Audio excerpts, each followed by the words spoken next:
Siguro igaganon. Mukha ko naman to eh. Ay! Ano yun ang puti? Oh!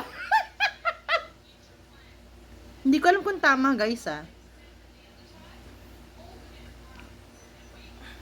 Ganyan yung nakita ko eh. Tapos takpan muna natin. Ang ganda ko guys. Gaganyan siguro. Ba't ganun? Hindi na ano?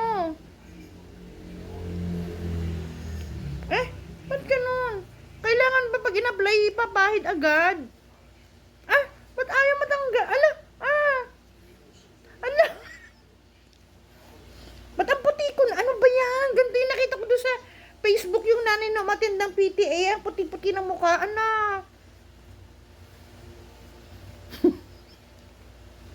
Kasakasan magtakbuhan sila pag nakita na, ala, ba't ganito? Parang hindi, hindi akma sa kulay ko,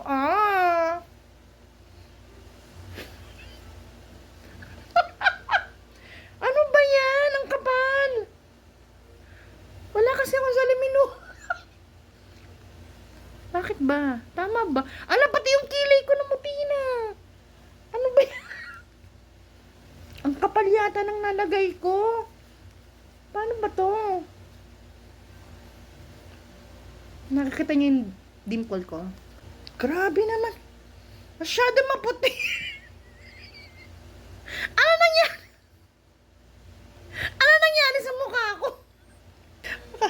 Baka mamaya, iwalayan ako ni Daddy dahil dito. Ano ba yan?